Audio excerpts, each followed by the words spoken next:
I'm happy that everybody has the headphones, and we have great translators here, so I am going to thank both Charbel and Mrs. Susana Lizardi. Thank you very much. You have been making a great job. Thank you.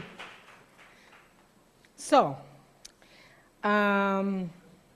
vamos a hablar del derecho de remuneración por préstamo público.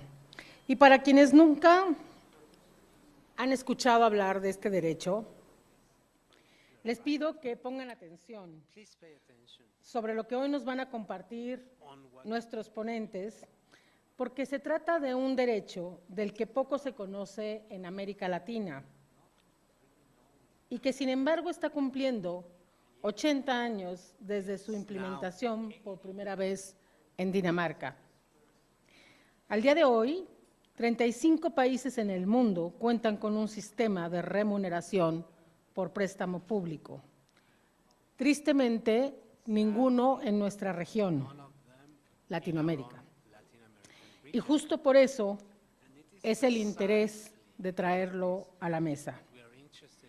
Para platicar de este derecho, hoy me acompañan John Diggen, a quien todos ya conocen, who all of you know, Arjen Polman, Arjen Folwan, CEO of Stichting Leerrecht, la entidad neerlandesa the Dutch entity se hace cargo del préstamo público, that takes charge of public lending, and Alejandro Ramírez Olveras, whom also you already know, president of AMETLIS, Asociación de Traductores Literarios. And we also had foreseen Carlos Witten, but the plane was delayed.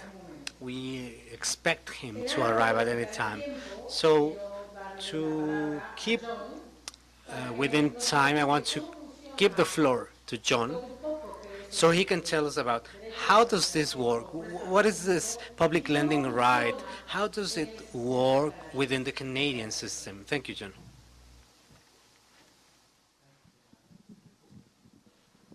You can leave the little toy there, yeah, that's nice. Thank you. Thank you, Fernanda. So yes, I'm going to describe briefly the Canadian system. We've had our system in Canada for 40 years now, over 40 years. But first, I just wanted to take a moment to remember a dear friend, Jim Parker, who was the longtime administrator of the UK's public lending right system and was the founding administrator of an organization known as PLR International. Jim was a great friend and a real mentor on PLR for a lot of us, and he sadly passed away this year. So we will be remembering Jim with a toast later on, I think. Yes. Oh, okay, so quickly, I run the Writers' Union of Canada. That's the national organization of professionally published authors of books. We have about 3,000 members that cross our country. We like to say from coast to coast to coast, because we include the Arctic coast in that. There is a wealth of information about our system online. If you go to publiclendingright.ca, I encourage you to do that to give you a real sense of how PLR in general works, but the specifics of the Canadian system. And I think that's an important distinction to make, because of all of the nations with PLR systems in place right now, they don't all work the same. There are lots of individual quirks and differences, and I'm going to get into a bit of that by showcasing what happens in Canada. So, as Fernanda mentioned, there are no public lending right systems in Latin America. In fact, Canada remains the only country in all of the Americas to have a public lending right system. We're very proud of that, but it also scares the hell out of us. It means we have to protect it at all times. And there's a reason we have to protect it, and that is because it's not enshrined in our copyright law.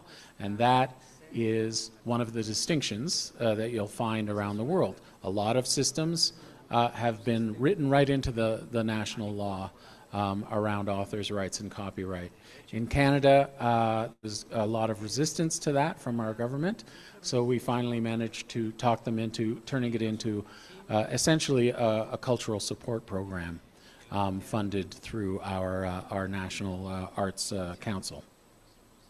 So to give you a sense of how much persistence may be needed in order to generate this kind of a program in your own country, writers' groups in Canada began lobbying for PLR in the 1940s. So that was long before I was born. It took more than 4 decades to convince our government of the need for this program. My organization, the Writers' Union of Canada, was only founded in 1973. We're just over 50 years old. And I would say that a need, a want, a desire for a public landing right system in Canada was one of the founding drives of the Writers' Union of Canada. We wanted to take a lot of the sort of informal lobbying that had been done around it and really start to bang the table in Ottawa and say this is something that our culture needs. And so we created the Writers' Union of Canada. In fact, our founding chair of the union, novelist Marian Engel, was adamant that authors should be compensated for free availability of their work through libraries, so adamant, in fact, that she became an enemy of many librarians in the country, and I would advise, don't be like Marian Engel. She was a wonderful novelist, but maybe not the subtlest of lobbyists for the cause. Following more than a decade of persistent advocacy by the union, Canada's PLR program launched in 1986. And there's legend within the union that all it took really was a boozy lunch with the Minister of Culture at the time in Canada. But don't be fooled. The boozy lunch was the last piece of the puzzle. There's a lot of work that goes into it ahead of time. Very importantly, momentum toward the Canadian PLR really only increased once our public libraries came on board and felt comfortable with it. And this, I think you will find, is a feature of all lobbying towards public landing rights systems. While Canadian libraries provide crucial access to their collection data to our program, the program itself is completely separately funded by the government. It requires no extra work and no extra money from the library system. And so a lot of the work of lobbying for public landing rights systems is putting at ease the minds of the library community that you're not stealing from their budget, you're not stealing, you're not adding to their workload. This is a completely separate thing, but it requires the sort of benign collaboration of the library system. A big file on my desk these days is to continue to lobby our government for necessary increases to our PLR budget. So when PLR was launched in '86, the average payment to authors was a goodly chunk of money, and it could be a mortgage payment or it could be 2 mortgage payments depending on what your mortgage looked like.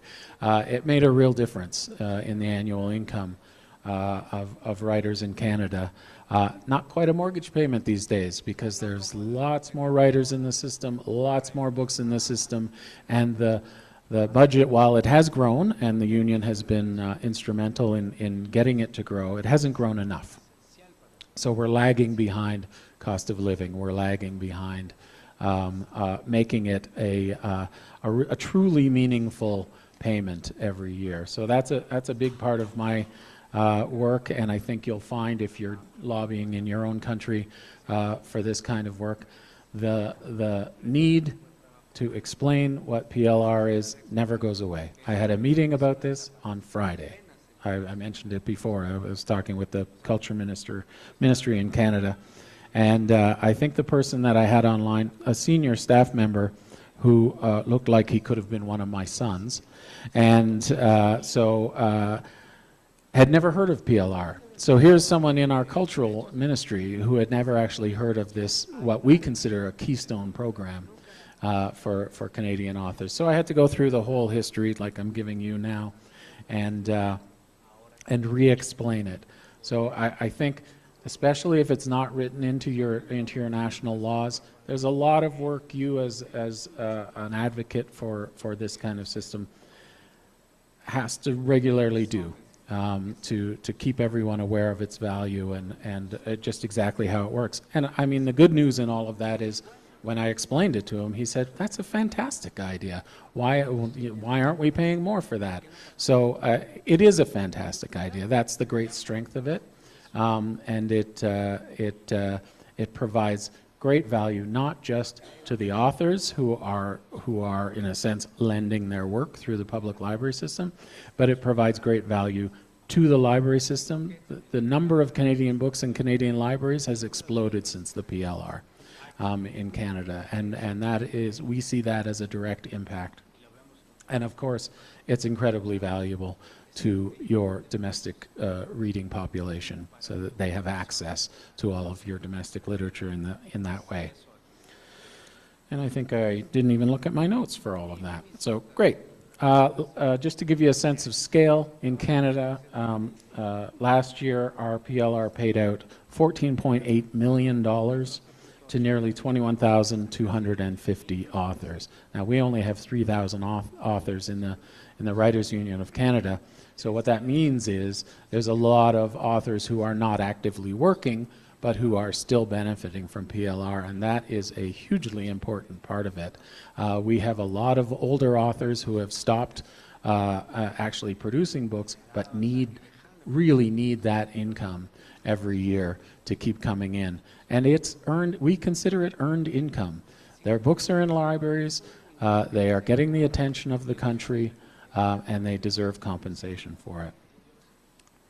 I think I forgot to note that a key feature in Canada, and again this is not true of all countries, is that our system is not based on loans. I think the UK system is based on loans. I'm looking at Anna Ganley. Yes, okay.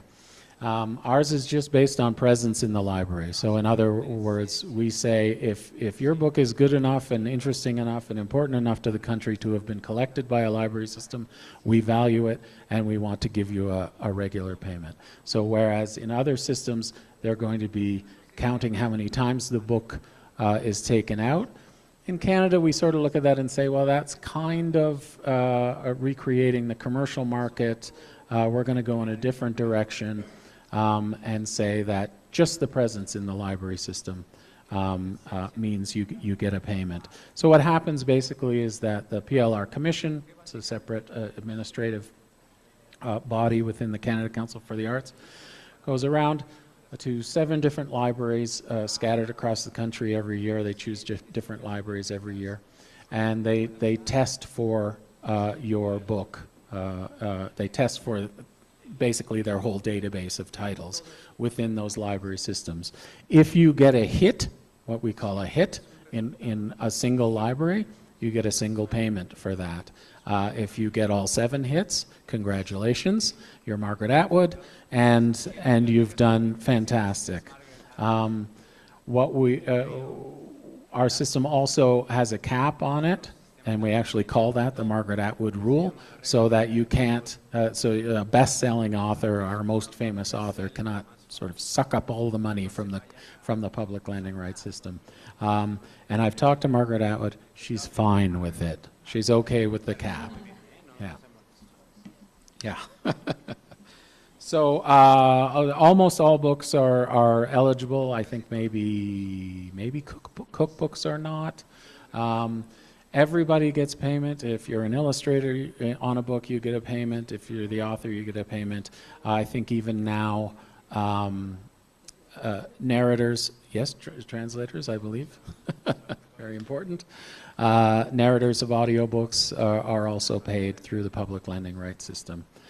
So it's very generous in that way, but that generosity also has the impact of sort of watering down everybody else's payments, which is why we're constantly asking the government for more money. So the work you're registering must have been published in the last 5 years to be eligible for payments, and that does include publication of new editions. So there's a 25-year rule. If your book's been in the system for 25 years, it drops off. You no longer get a payment for it. But if you convince your publisher to do a new edition, it's a new book, and you can register it again and continue to earn from it. So that's just a really quick overview of Canada's program. I in no way mean to suggest that this is the only way to achieve a PLR system, although heavy lobbying is a common feature. You're going to have to work at this, or even to design a PLR system. And again, there's so many different designs out there. You can sort of pick and choose. I think if you look around the world, you'll see systems that have come out in many different ways and operate quite uniquely. My advice is to take the basic principle that authors should be compensated for library use and make it your own. If you don't have a public lending rights system, take that principle to your government, explain the cultural value of having domestic works in domestic library system, and have this program developed. And there is a worldwide community of other PLR administrators and advocates who are more than willing to help you put together a campaign. And I'm happy to answer any questions once everybody else is done. Thank you.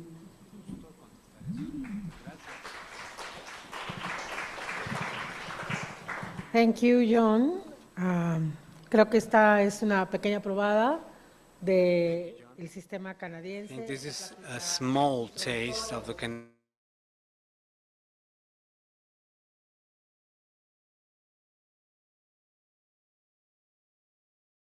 so we can start to get awareness. We have different pathways. Well, we're fighting some other fronts in terms of rights, the remuneration by private copy, and some other parts. We don't even have reprographic rights. We don't even have it acknowledged.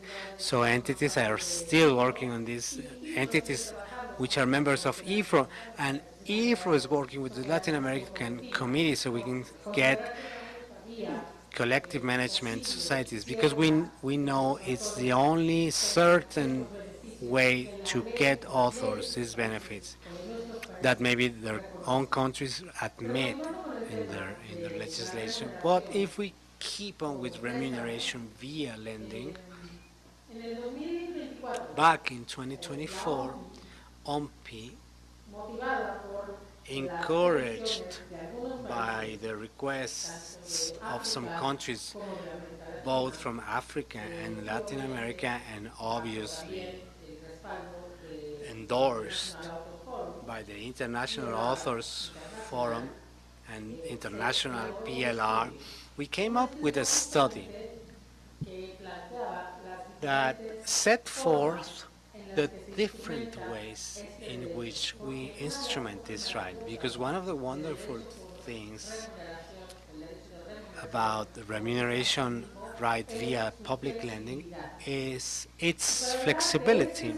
So to talk about this study and to show some interesting data, Arjan Polman, who's an expert on the subject and to whom I give the floor, he will tell us about what did we get as a result of this study. Thank you.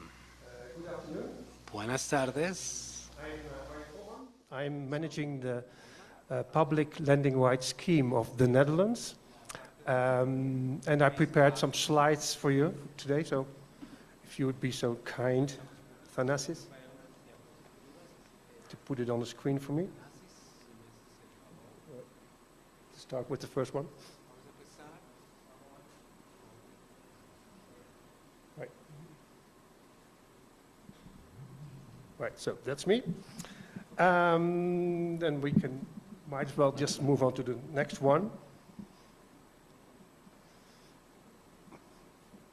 Right, so a great man once said, basic principle is that authors should be compensated for library use. A very wise statement. And do you remember it, by coincidence? No? Well, let me help you out.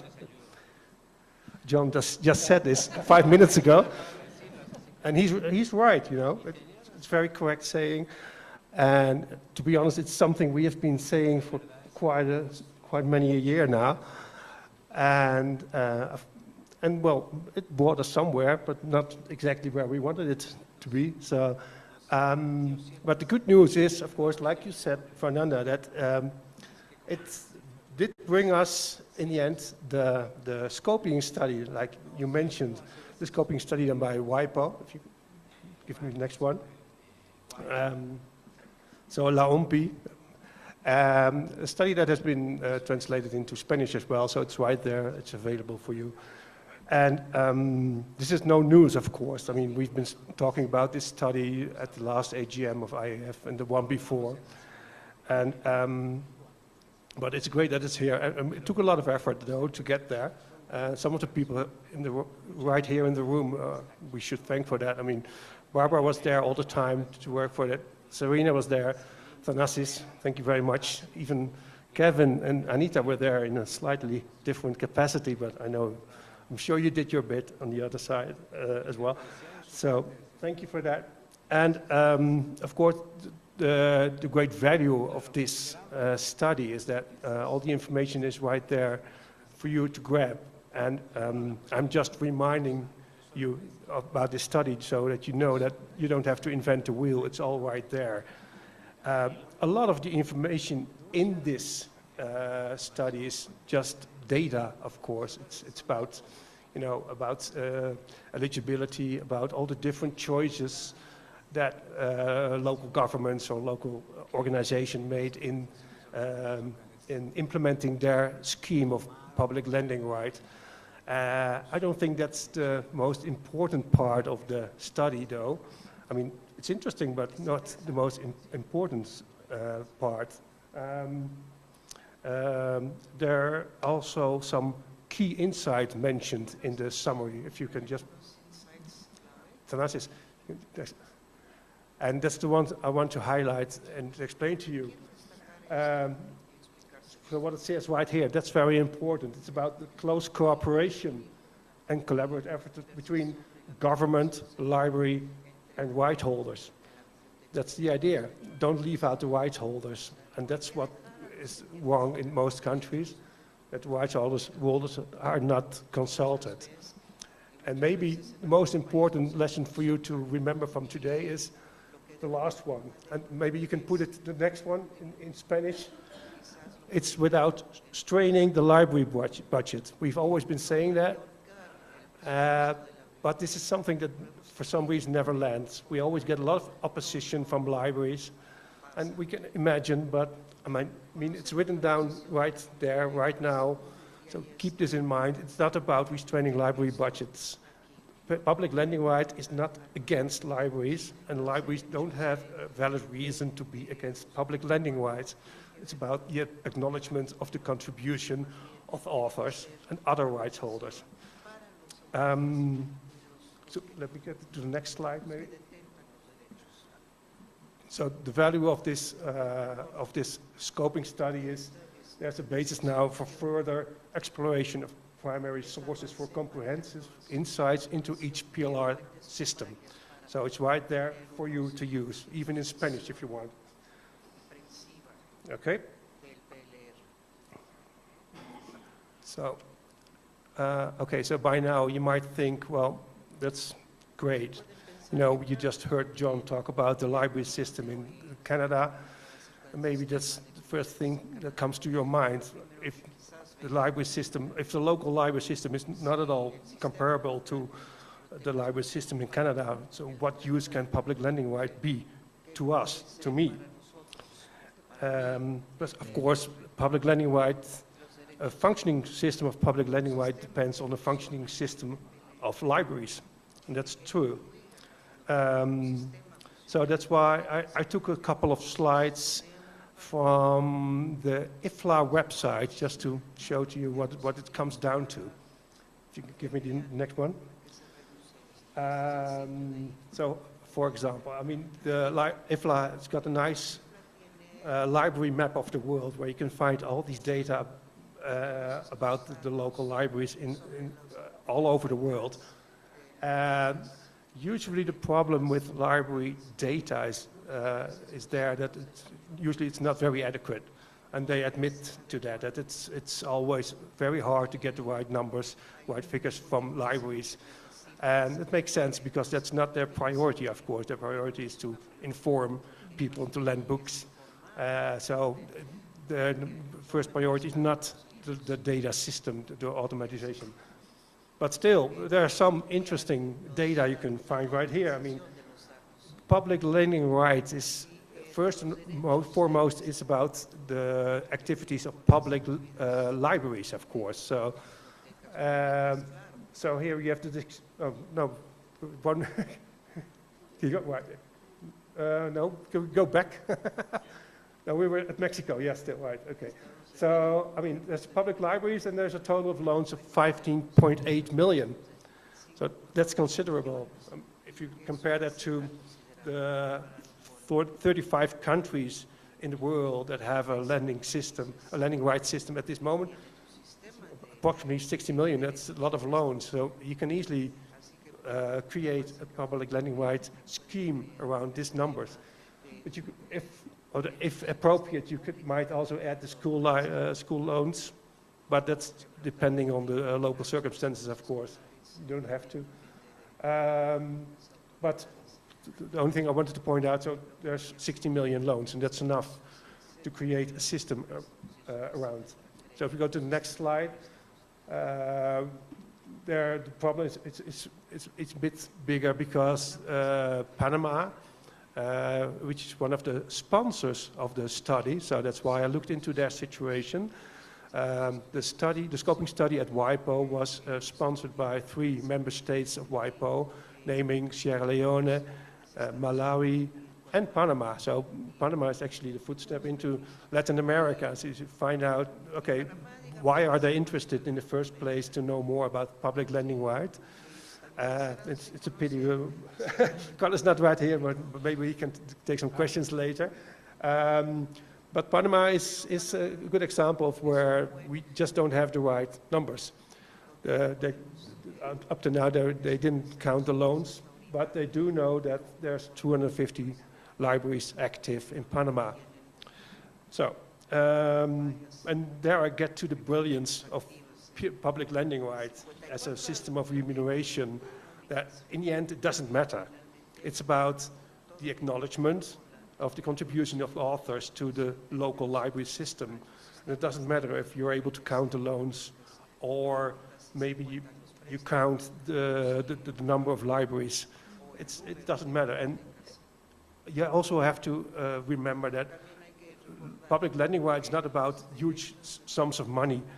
It's about the acknowledgement. And I know lots of countries who just don't pay more than $100,000, which is not much for them. Maybe it's a lot for you, but it doesn't matter. You can adapt it to the local circumstances as long as it's there. So I was talking about the brilliance of PLR, and I can tell you, and you already told as well, Fernanda, that because there are 3 schemes that are distinctive and described in this scoping study. So if you can show them to me. 3 legal forms. It's also right from the study, so you can read it whenever you want. You can read it back. So there's the copyright law systems. There's 28 countries doing that, mostly inside the European Union. The oldest systems, however, have a PLR-specific regulation, so meaning that it's just a fixed regulation outside of copyright law, but remuneration to authors or maybe other rights holders, but mainly authors, just to compensate them for the choice the government made to use their books in libraries. That's the basic principle. And some of the oldest systems have this policy. That's we have that's what you see in Scandinavia. Most of all, that's where it's embedded in a certain way of cultural policy. And well, I'm not sure if you noticed, but if you add them up, 35 you add them up and you get a lot more, but that's because there's also a combination. A combination is possible between these approaches. I think so. This is the great value of the scoping study. We don't have to explain this anymore. It's all there written down. So I just express. I hope we don't have to argue about these elements anymore, and neither do you. I mean, you can use them just as they are right there, right now.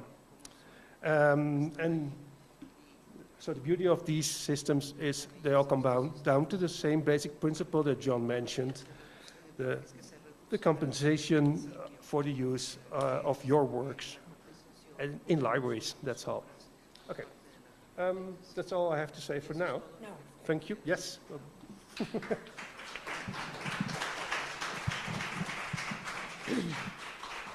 Thank you very much, Arjen.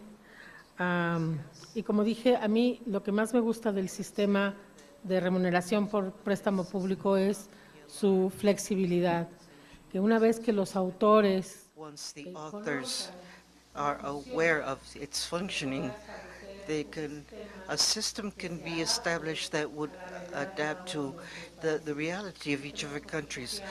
We don't need to copy what the Canadians do or the Norwegian models or any other models, but what we could do is make combinations that will enable us the remuneration of the authors, because I think it's very nice, and I like the comment that Fernando Zapata made. Fernando Zapata, who don't know him, is a very important lawyer who has formed us a lot on copyrights. If you go to Columbia Infra, you would get to know him. Mr. Zapata, knowing Columbia that doesn't have that PLR law, said something that is true. Culture is a right, but it is a right that the authors don't have to carry. It has to be guaranteed, and I agree with that, and I'm convinced that it is a right, but not on. It has not to be borne by the authors. They share with delight, but they don't have to stop eating so that others can take advantage of their art. Having said that, I want to give the floor, because then to Mexico, because we will have the next World Cup in Mexico, which is very important for us. And Alex Olvera will tell us from her perspective, because she knows very well, as the translator of Scandinavian tongues, she knows how this system works in those countries and why we consider that in Latin America, has to look at them, turn around and see them, what they're doing. Voy a hablar en inglés. Or what you guys prefer. I think I'm gonna run it in English. And first, two disclaimers. Yeah, first I'm gonna make two disclaimers and maybe a statement. I am running on 4 hours of sleep today, so please be merciful. Second disclaimer, I am gonna try to speak slow, but if I don't, please somebody wave at me, because I get a little too excited and then I'm just running and my poor interpreters over there are gonna suffer. So please, somebody tell me to stop. And the statement is just a repetition of what has already been said, in case it has not been said enough times. The public lending right systems do not work on the backs of the library's budgets, but the resources that come out of those systems come out of the governmental budgets. So just to ease everybody's mind, especially people who work for libraries and with libraries, public lending right, again, it's not trying to take your money, the money of your budget. We know that in Mexico, budgets are already very, very tight, especially when it comes to culture and especially when it comes to libraries. Many of us maybe couldn't even mention where our local library, public library is right now in our neighborhood, because many are closed, many just open for a couple hours. on weekdays, maybe just open for a couple hours on Saturdays or Sundays. And so we know that the situation is dire. But that doesn't mean that, like Fernanda said, this system cannot be implemented with the adjustments necessary to fit our context, both social and political and economical. So having said that, why would I, a Mexican translator, talk about the Norwegian model? Well, first of all, because I'm a translator of Nordic languages, and as such, I'm always interested in what's happening in the territories with which I collaborate as a translator.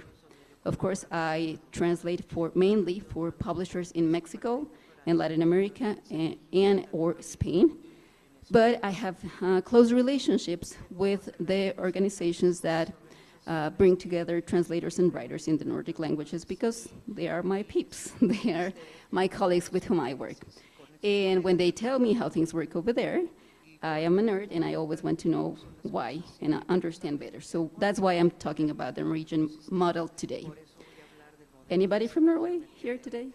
I know the guys from Finland are over here. I'm looking at you guys. Okay, so if anybody has more up-to-date information, I'll be glad for you to share it, because some of my numbers and some of the information may not be up-to-date with the amendment to the Public Lending Right Act from 2013. So I'm going to try to make a comparison about what is happening in Norway and what could happen in Mexico, or how the system could benefit Mexico. First of all, for us translators as authors of derivative works, if I were a Norwegian translator, I probably would belong to NO, or the Association of Norwegian Translators. Being part of that association, I would have access to grants for carrying out translation samples, or for carrying out larger projects, or maybe for traveling, for instance, to book fairs, to literature festivals, or to any other events that could be of interest to me as an author. Of course, traveling to these places would mean higher exposure, networking, and possibly landing an assignment or two for translation, right? We know that as literary translators, most of us don't make our living fully from translating. We have 2 or 3 or 4 jobs. So of course these grants come really handy when we have to go to those book fairs and to those other events. But where do the monies for those grants at the Norwegian Translators Association come from? The large majority of those monies come from PLR. They also receive money from Copy Nord and I always forget this name. And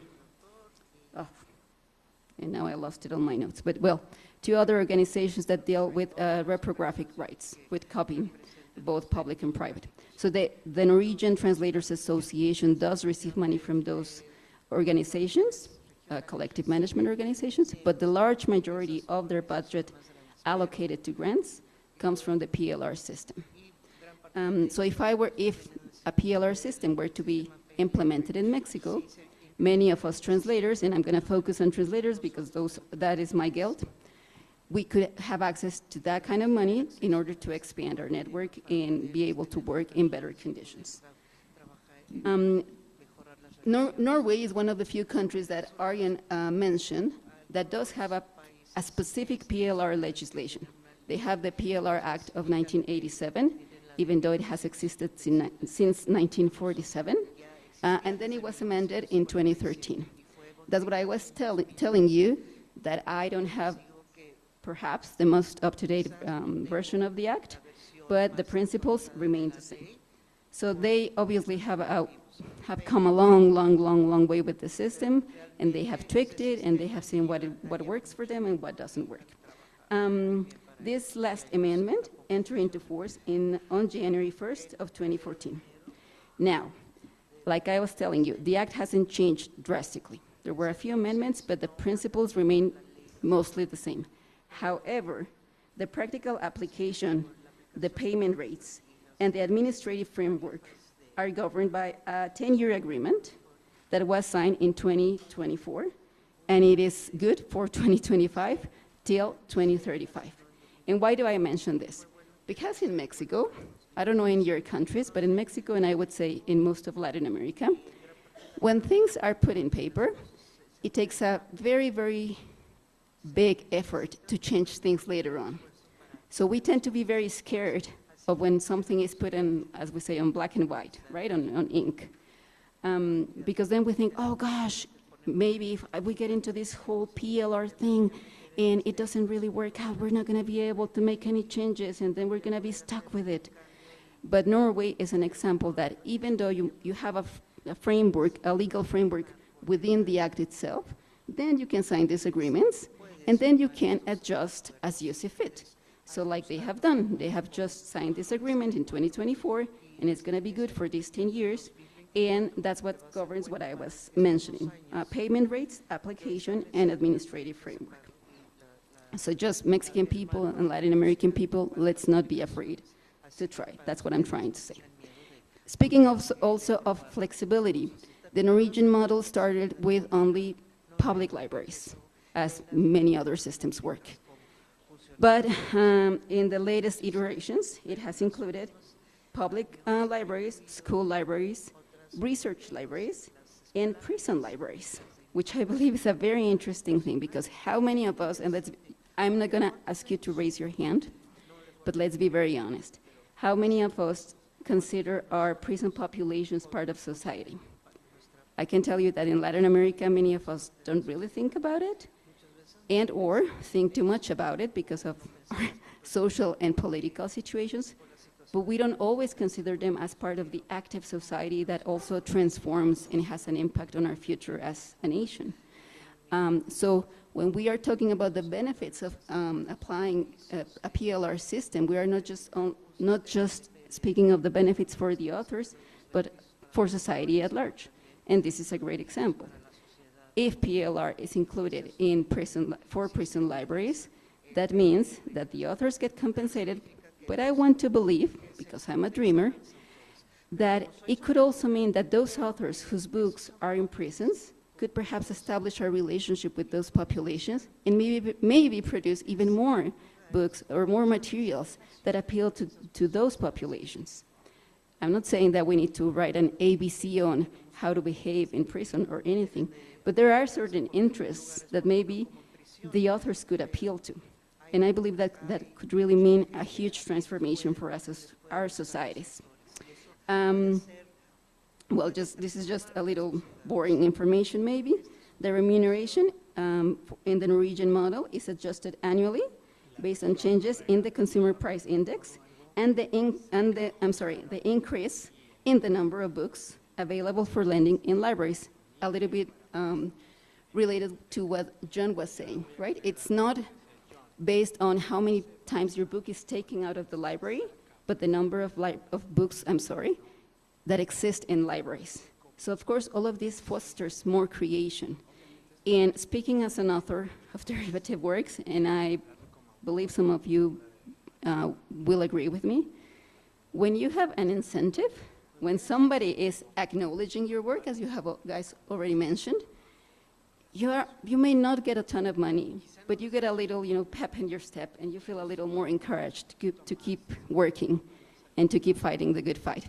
Because we are not going to become rich out of this, but at least we feel like what we are doing is having an impact, and it matters for something. So it's really good, I would say, that the remuneration is adjusted according to the consumer price index, because as we know, and as many of us have experienced in our daily lives, there are many things that are not adjusted according to those indexes, and we are barely, many of us, being able to make a living. Some of the characteristics of this model is that there is a fixed rate per lending unit, and this is super interesting, who gets to decide all these metrics for the dissemination, or the distribution of the resources that come in from PLR? Well, there's a group of people that is assembled, and this group of people includes representatives from collective management organizations, but also from the organizations affected positively or negatively by the system. That means that at this table, There could be somebody from SEMPRO, in the case of Mexico, but then a representative of translators and of writers and of visual artists, and all together decide how these metrics are going to be implemented, which I believe is great, because how many times as authors are we considered in those really important discussions? Don't raise your hands either. But in Mexico, not that many. So that's why I love the Norwegian model. One thing that is not directly related to the Norwegian PLR model, but of course has a great impact, is the fact that Norwegian libraries buy 1,000 copies of every book that is published to distribute it among the library system throughout the country. And so that means that, of course, there's already some income coming for the authors just from those 1,000 copies that are bought and distributed among libraries. I wish we could have this over here, but not yet. But that's also great. Okay. And just to, I believe just to finish, because I don't want to bore you, a little perspective on numbers. 85% of the remuneration is paid to various discipline-specific funds. With this 85% goes to literary copyright holders, and the other 15% goes to other artists groups. I'm sorry, other artist groups, that is illustrators and I don't know, plastic artists. But we literary translators and writers would have a very good call on this budget if it were to be implemented today as it is in Norway, because 85% of that remuneration ends up in the hands of groups that have to do with literary copyright, be it writers of original works or writers, translators of derivative works. So for those of us who are in those categories, I would say it'd be a great idea to push and fight for this PLR system to be implemented in our countries. And finally, and there probably are going to be some questions and probably some things I am leaving out. And again, I am just speaking as an author who's very interested in knowing and learning how things work in other places and what can be brought to our reality. I just want to say that we were talking about acknowledgement before, and we have a saying in Spanish, and I'm going to say it in Spanish and then roughly translate it into English, if I am able. We used to say, we normally say, I'm sorry, no se protege lo que no se ama, y no se ama lo que no se conoce. We cannot protect that which we do not love or hold dear, and we do not hold dear that which we don't know. So if people don't know authors, if there is no acknowledgement for us, if we are not front and center when this talks about culture and remuneration are being had, how are people going to hold us dear and our works dear? Thank you.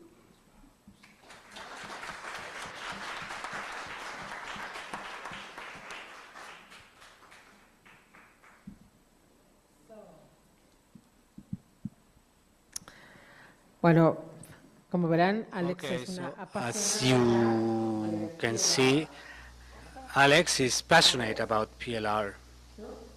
Are you not?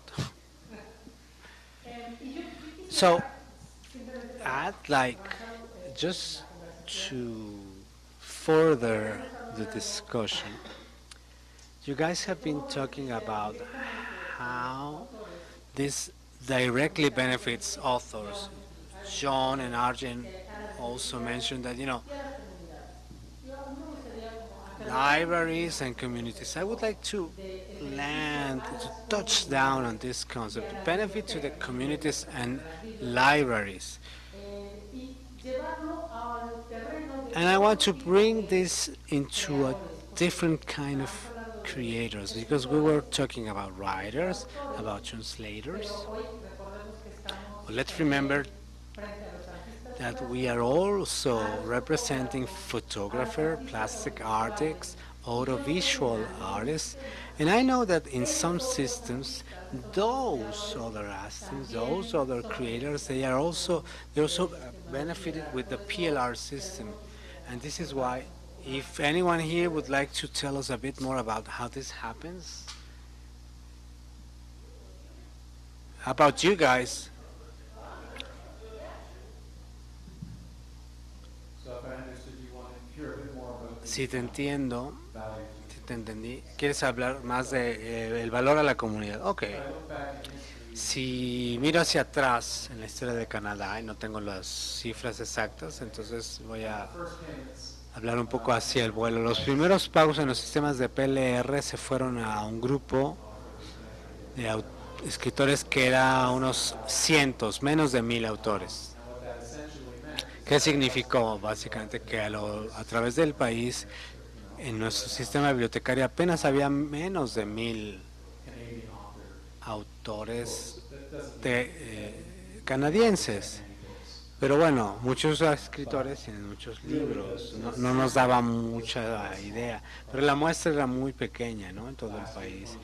El año pasado se les pagó a 2000, a 22,000 autores. ¿Qué quiere decir?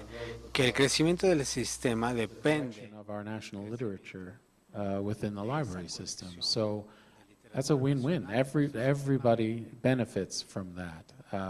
I don't think in this room I need to advance the argument that for a local culture to see themselves in the books in their library is incredibly important.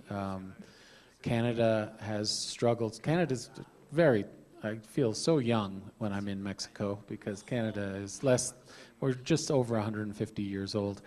And really, we've tried to define ourselves as a country, as a culture, in our literature only for the last 50 years, I would say, 50, 60 years. You don't get that definition without broad dissemination of your literature, and depending on how active your book sales are in your country, that only goes to the people who can afford to buy or have the interest in getting out to a bookstore to buy. There's so much more spread of culture that is dependent on free lending through the library system, and we've learned that in Canada through the expansion of our PLR system. The key, as I said before, is that the money has to keep up with the expansion. So I think I want to move to Norway now. Yeah, because to have that linkage, and I'm going to go right back to that guy I had a meeting with at the Culture Ministry and talk about Norway a bit. To have that linkage to the cost of living, to the consumer price index is what you called it there, is absolutely key.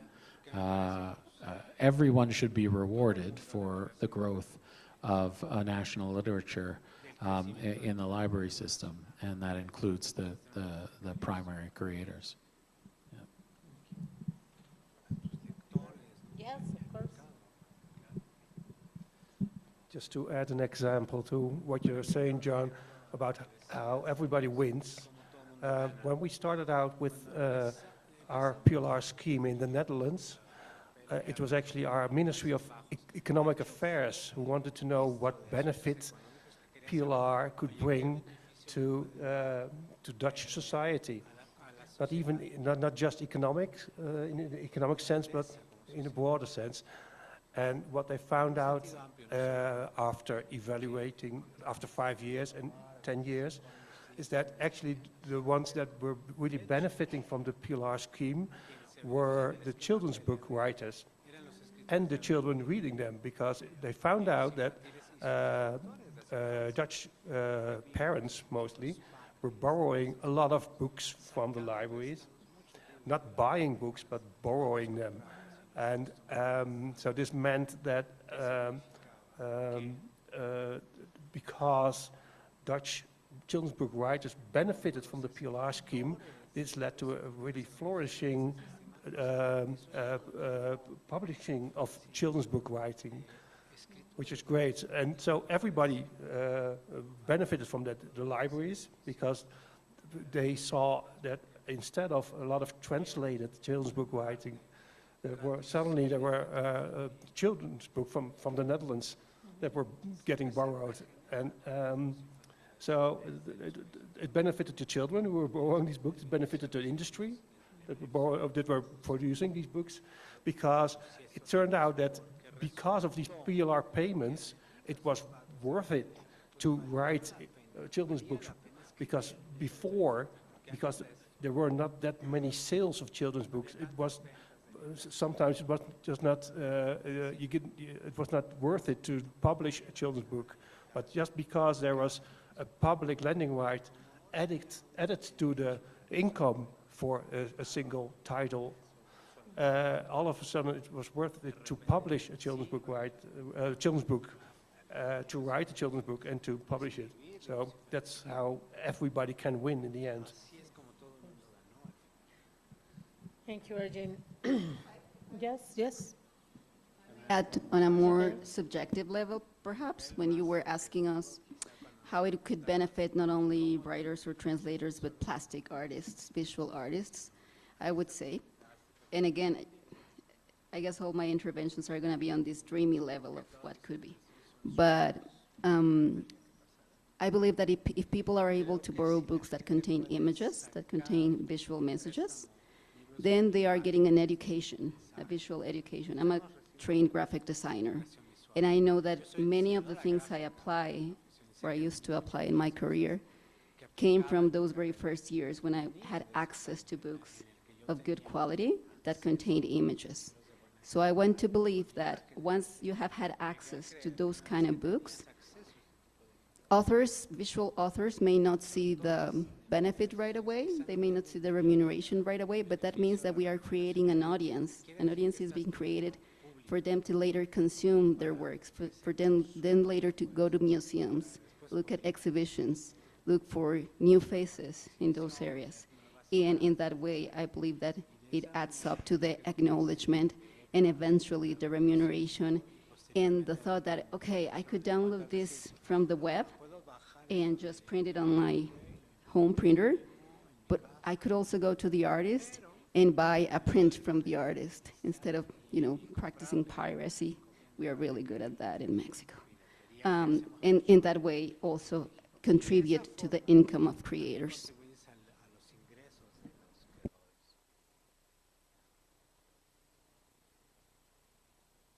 I forgot to mention our publishing culture in Canada as well, and that's another hugely important impact of the public lending rights system. So Canada used to be dominated, Canadian publishing used to be dominated by UK and American publishers. We still have the big five in Canada, operating in Canada, but since the development of certain cultural programs starting in the 70s and including PLR in the 80s, our small, independent, Canadian-owned, Canadian-run publishing sector has exploded. And what that means is there is a place for all Canadian authors now to start. Fully like 85 to 90% of the Canadian authors who are published within Canada are published by one of these small independent presses. I have a new book coming out from a small independent press this May. So it's hugely important for the development of a national literature to have that independent publishing culture as well. And they're all just like building blocks, right? So you have the libraries, you have the PLR system, the authors get compensated, the publishers see that there's a market, and everything just sort of builds together and strengthens. Thank you.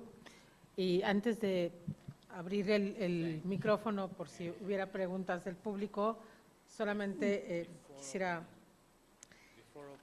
comentar que evidentemente es un gran sistema,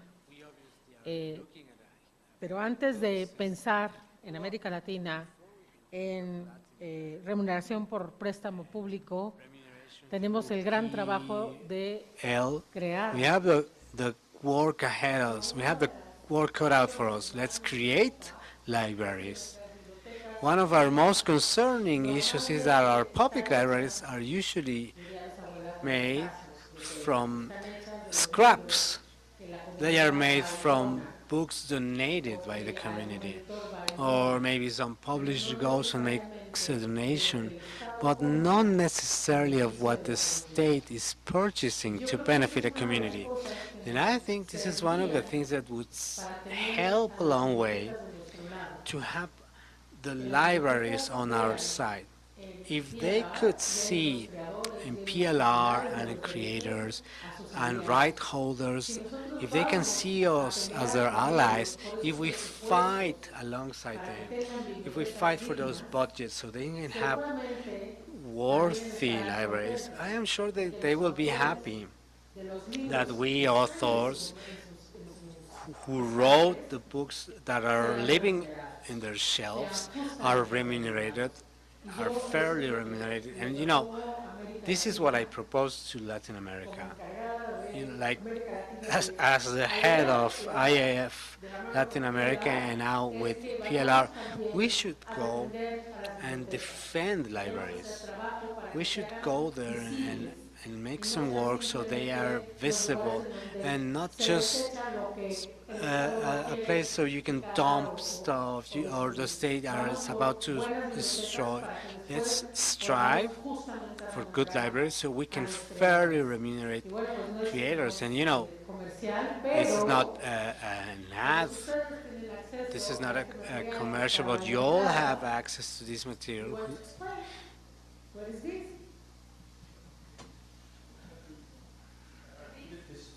Esta es la Biblia del PLR, está todo aquí. Esa es la infografía con los principales elementos de PLR en todo el mundo. Por favor, llévense uno de estos. And now, if someone here in the audience wants to add a remark or wants to ask a question about the system of remuneration through public lending, now we need a mic here.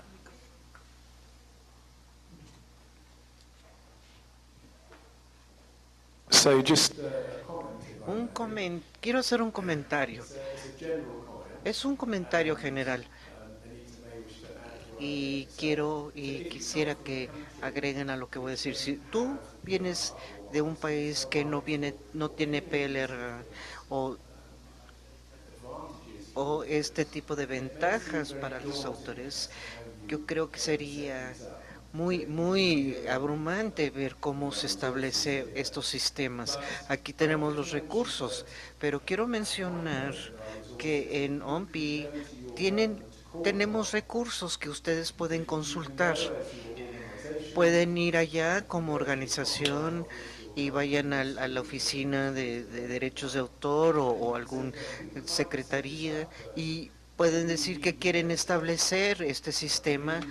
Quizás necesitan establecer alguna legislación o desarrollar capacidades o necesiten tener un sistema para distribuir estos pagos y una asesoría legislativa y para el desarrollo también de capacidades.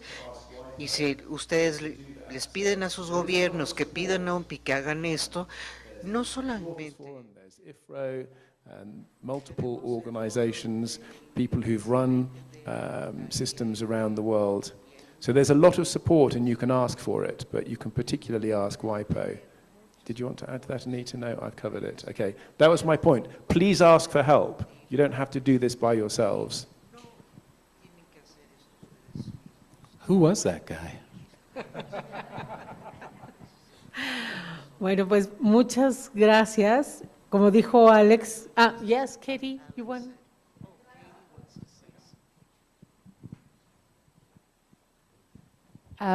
I just got a question, I think probably for Arjen. Is there any kind of reciprocal level on which PLR works? Sorry if I blanked out when that was explained, but as we're in the International Authors Forum, obviously libraries will hold books of foreign authors too, and is there any kind of relationship between the PLR systems worldwide?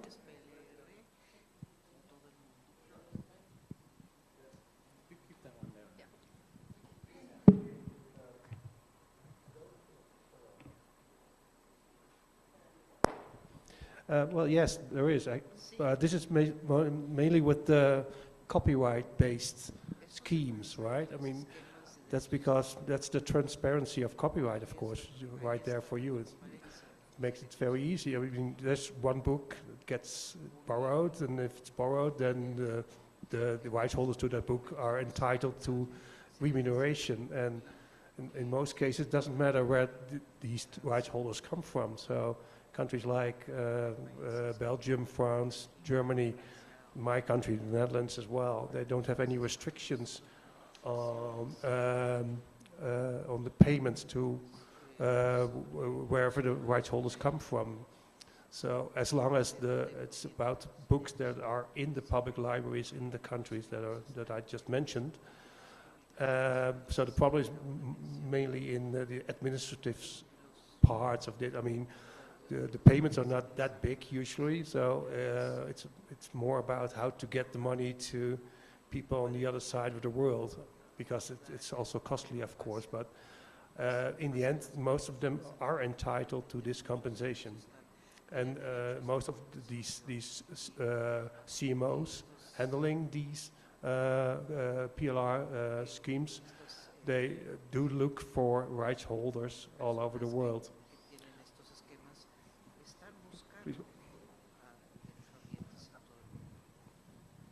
Thank you. I just want to add to that IFRO has a sample bilateral template. I mean, for competition reasons, we need to be very careful how we phrase it, but we have for IFRO members, you know, a draft that they can use for the copyright-based systems for their bilateral agreements. Yeah, correct. But those are between organizations, of course, CMOs. Exactly, for CMOs. Right, yes. Yeah. Sorry, because just to follow, that was kind of motive for my question, which is I'm also here representing FUIS, the Italian Writers' Union, who've asked me to communicate that FUIS has recently conducted a study about the lending that has taken place in Italy, the number of loans and which books have been loaned.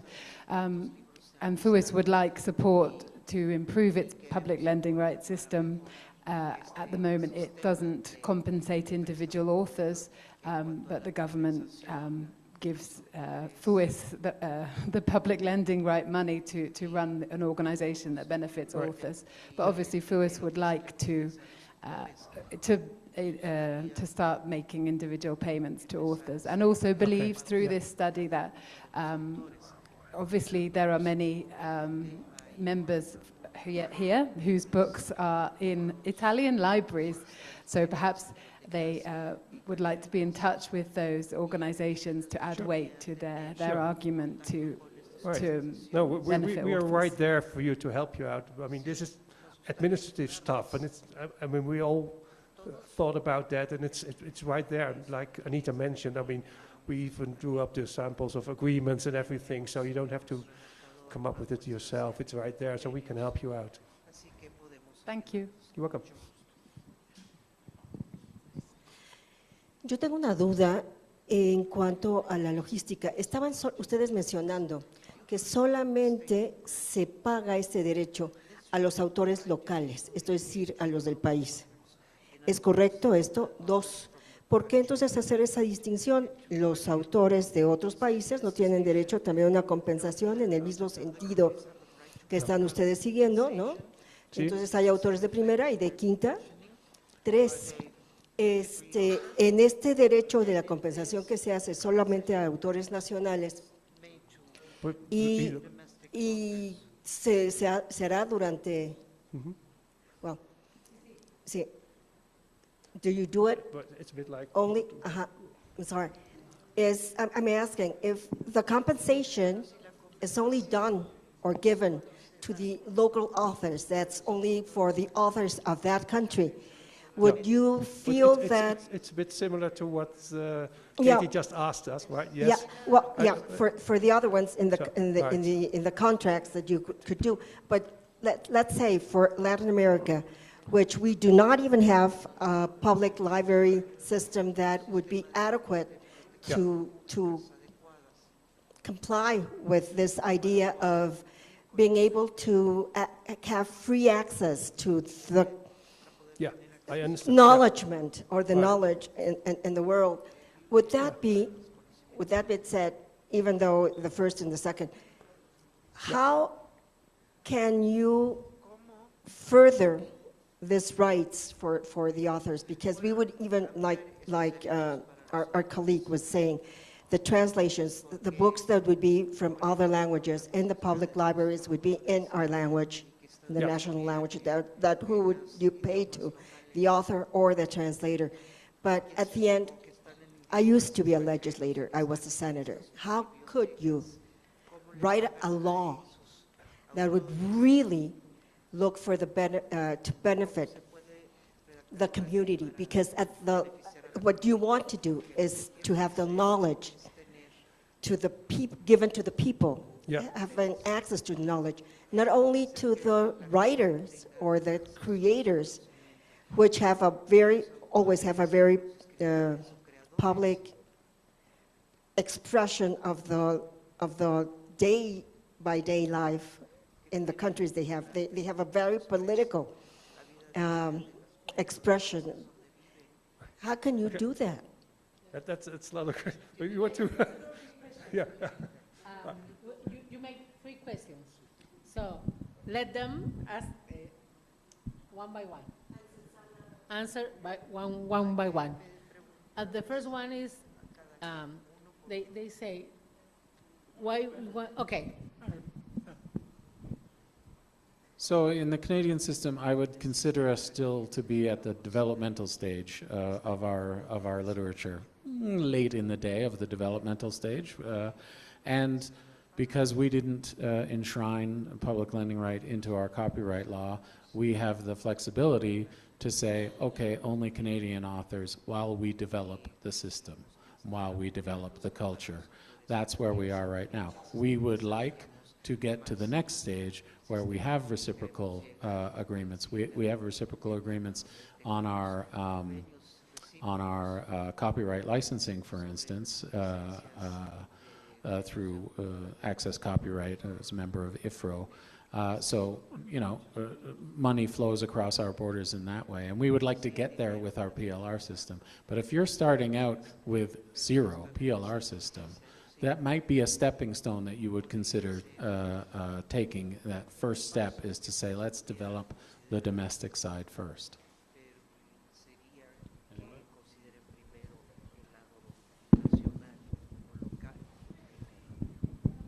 Yes, I agree.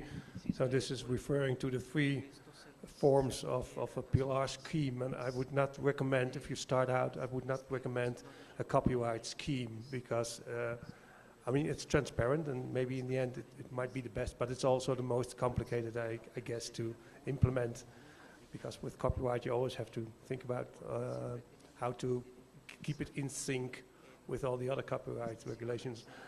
So if you start out, I would recommend the PLR specific scheme, because I guess that would be the easiest thing to start with, and it starts with what I was saying before, just the basic acknowledgement that you have to compensate the local writers and the local rights holders, not just the rights. I mean, every time I say writers or authors, I mean all the other authors as well, visual authors, and for that course everybody. That would be my recommendation, to start out like that. Because I mean, the public library is there to inform the public, the local people, and to keep the circle going. I would recommend to make sure that the local rights holders profit from the PLR scheme. There's always a big cultural element in public lending rights. You have to remember that. ¿Sí? Alex? Bueno. So the Norwegian model. As I was saying, the money that comes in from PLR is used for grants. In the case of the Translators Association, for translators in that association. The PLR Act does establish that they do not pay money to foreign copyright holders or publishers. So in that sense, yeah, you would be excluding, in my case, foreign translators, in principle. However, because the Norwegian Translators Association receives that money for grants, and they have different grant schemes, it many times is possible for us translators who are not Norwegian to benefit from those grants. So we are indirectly benefiting from the income that is generated by PLR systems.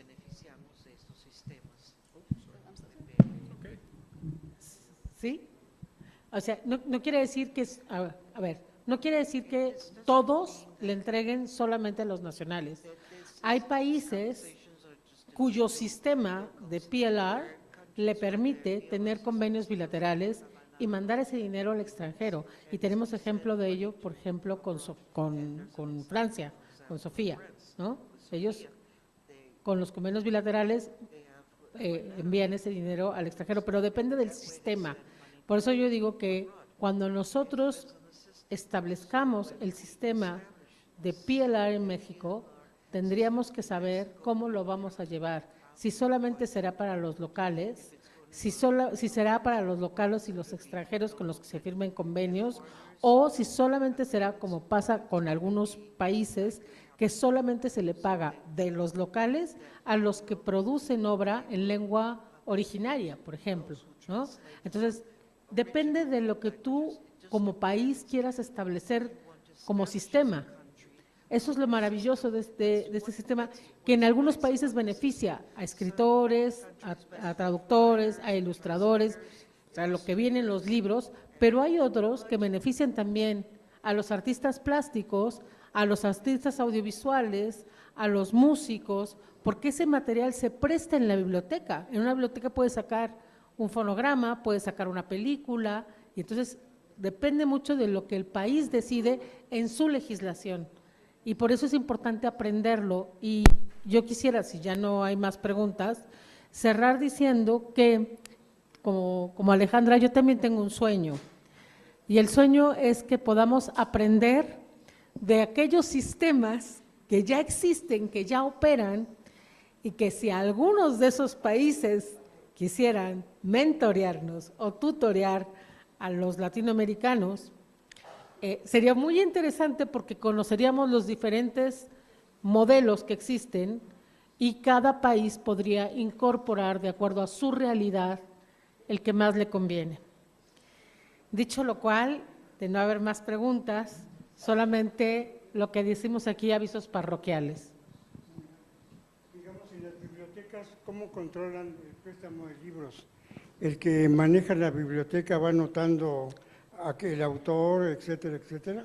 Ellos han explicado que hay diferentes modelos. Unos son por el préstamo, por el número de préstamos que se hacen, se hace un pago. Pero hay otros sistemas, hay otros países que no contabilizan el préstamo, que lo que contabilizan es el número de ejemplares de tu obra que hay en la biblioteca. Y hay otros que ni lo uno ni lo otro, asignan una cantidad. El Estado asigna una cantidad y eso se reparte. Okay. Entonces, Bueno, depende de lo que nosotros decidamos. Sí, porque eso es importante, ¿no? Ahora, la otra, por ejemplo, bueno, yo trabajé muchos años en una editorial, ¿no? Y sigo leyendo, pero ya deja uno de leer. Ajá. Todo ahora es por internet, ¿no? En Ajá. Google. Okay. Entonces, ahí resuelve uno la mayor parte de los problemas. Ustedes controlan, por ejemplo, algunos libros, algunas publicaciones que están ahí. Digo, porque sí me ha tocado algunas consultas que sí me piden, por ejemplo, de España, un pago, ¿no? Ajá. Para continuar. Y hay otras, pues, que las bajas, digo, ya con tu inteligencia artificial, bajas lo que quieres. No digan nosotros porque yo soy mexicana, así es de que a mí no me toca desafortunadamente, pero hay sistemas, y eso es pregunta, donde también lo digital tiene remuneración, por ejemplo, la prensa.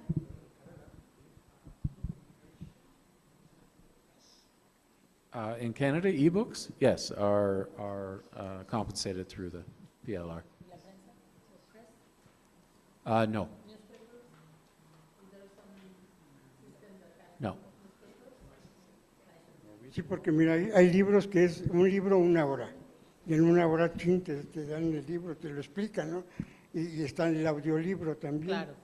Eso es lo que explica, que depende del modelo que se establece en cada país. Ahora, yo no sé si, bueno, me imagino, en el caso nuestro, de SOMAP, pues tendríamos que controlarlo nosotros cuando se trata de obras plásticas. Sí, no es que se controle, es que Bueno, se reparte. Bueno, Exacto. bueno, me refiero Exacto. a intervenir, ¿no? Es a través de la… Sí. Sí, solamente por gestión colectiva, en algunos casos podría funcionar, no hay de otra manera. Bueno, eso es lo que podríamos considerar como algunas cosas como piratería, porque hace rato nombró piratería ella. En el libro, yo creo que es más difícil encontrar la piratería, no es tanto como los discos. Digo, yo allá hace años que en la editorial donde estaba, un libro se lo copiaron en Perú igualito, pues que era pirata. Pero de ahí, digamos, sabes de obras de arte de pintores que son copias, etcétera. Pero es más difícil lo de los libros, ¿no? Digo, el libro físico. Sí, pero bueno, en este caso no es piratería, estamos hablando de algo legal, que es el préstamo en la Y saber la denuncia del editor, etcétera. Gracias. Gracias. Bueno, simplemente darles las gracias. We're finished.